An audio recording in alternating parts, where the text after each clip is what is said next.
Not much warning. Holy cow. Jeez. That road's blocked. You can't get through here. All right. Right down here about 150 foot, there's a turnout right on the right-hand side. Okay.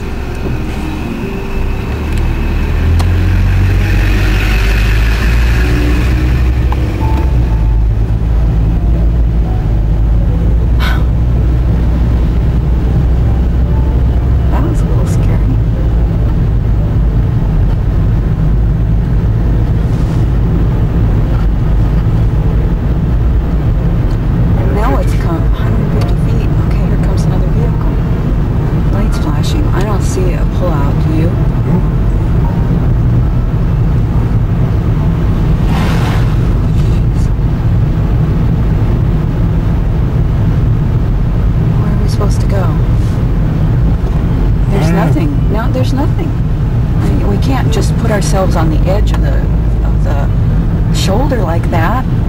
That would be too dangerous. This thing is huge. I don't want to be just sitting there on a tiny little 4-foot strip.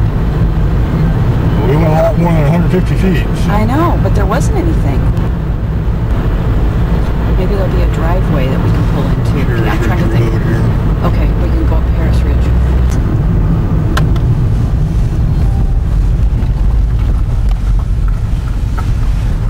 We pulled over at 10:37, now it's 10:44. And we're still sitting here, Harris Ridge Road. Can't leave. Haven't seen the mega-load yet. And we're still waiting. Harris Ridge Road, no movement. 11:27, they say now we can go. There was a lot of confusion. Woman that was driving the warning vehicle went around and told a few of the cars to go, but she didn't come and talk to us, so we weren't sure if we could go or not. So I finally went over and talked to her, and she said, yeah, if you want to go, you got to go right now. So we jumped back in the car and we're going. So I asked her if we could get all the way to Kooskia, and she said, yeah, if you go right now.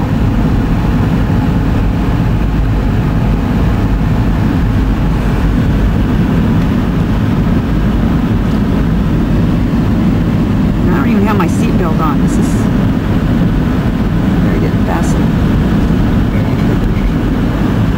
Focus on this. Holy crap. Jesus.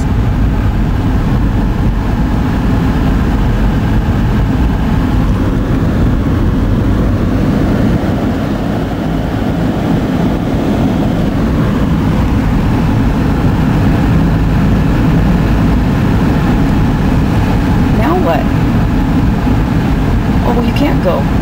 We're sandwiched in. We've got to...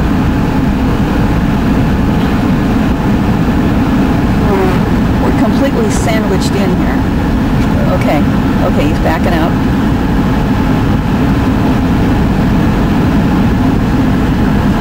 Oh, jeez.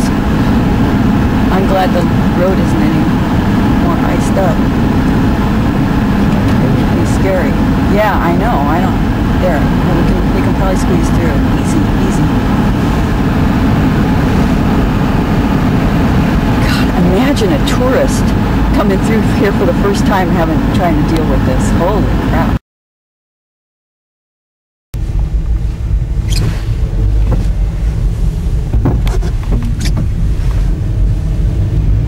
Okay, we get to go. Follow me? Or are we supposed to go here? Or do we go? No. Do we go? Or... Oh, jeez.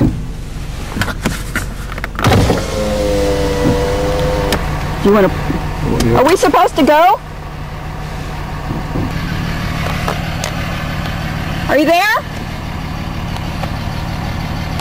Are we supposed to keep going?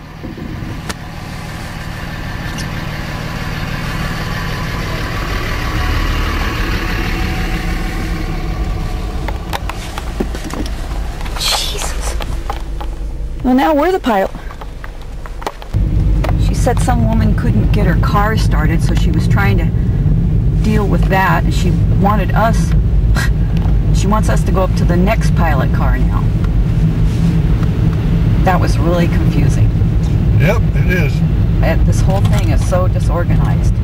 There was one pilot car sitting there, but you couldn't tell whether you were supposed to follow it or not, and there was nobody in it.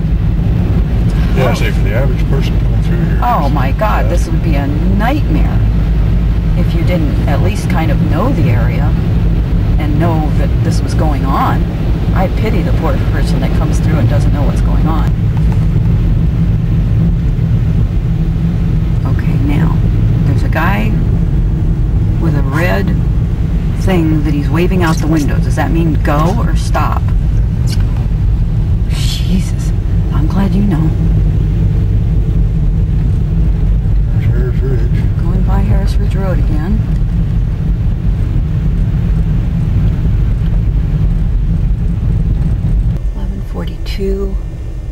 We're going 2 miles an hour, 1.5 or something like that.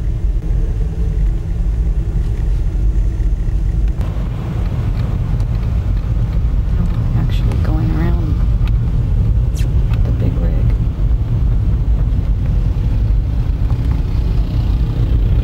Holy cow.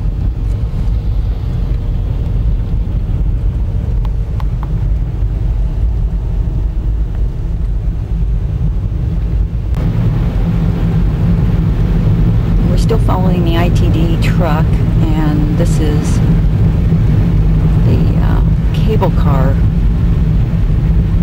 setup.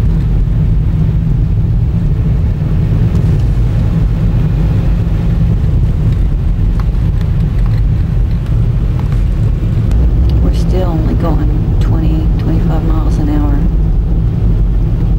following ITD truck. Drive right straight up to the fence, and then I'll have you come in and park right beside her. Okay. Hang on a second. Oh God, what else showing up? Oh God. There's a driveway down here, I think. Is there? Go down and pull into it. Okay. Go ahead, go down and pull into it.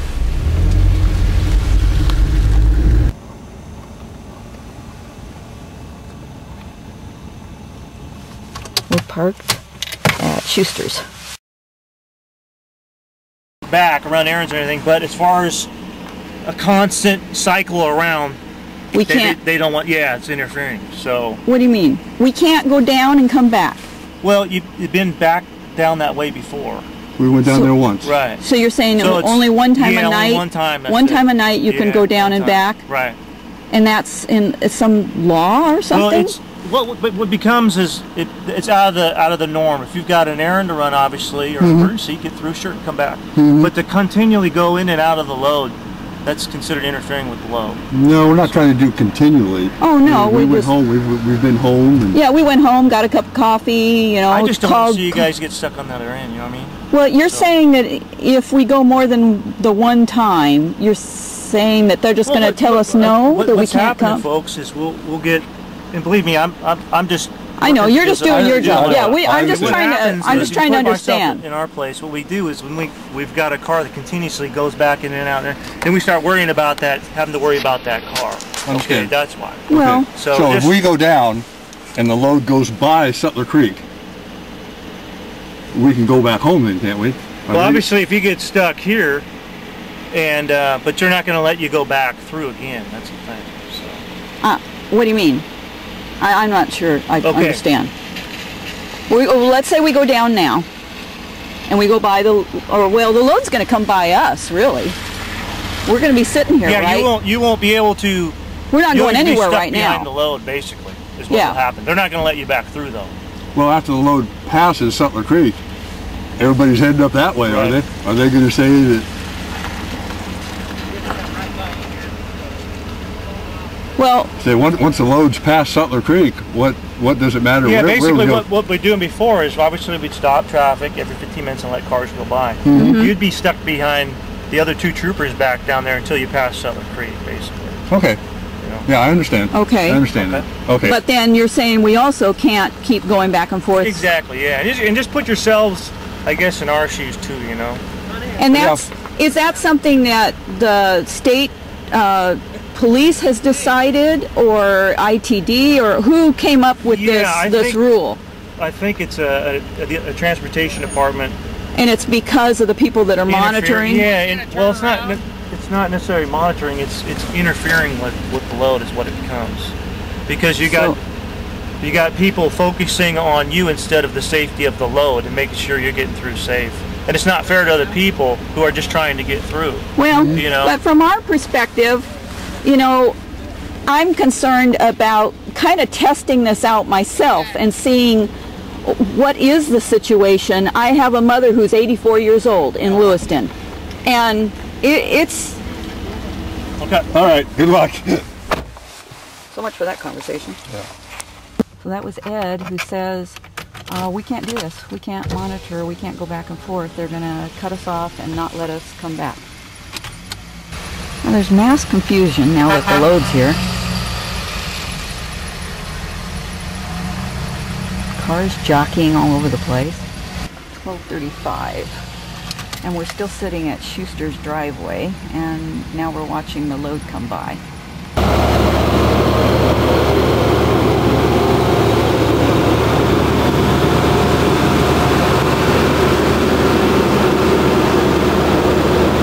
Awfully close to that car. I wouldn't want to be that car. Holy cow.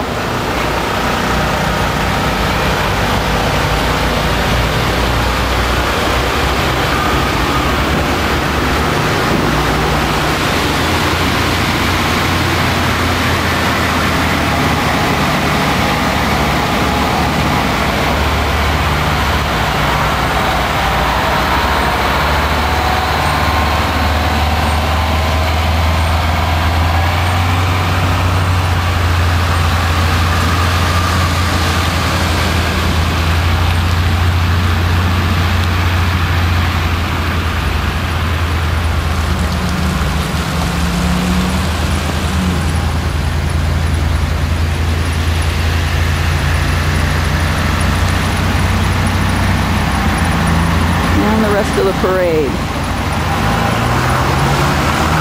including their very own porta potty.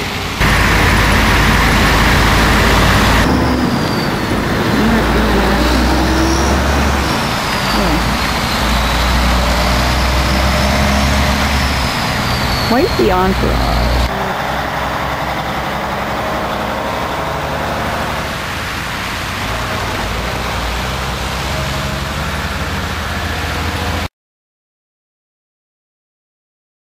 That's right. They tell you that? Correct. Okay. We don't understand. Back this way a little bit.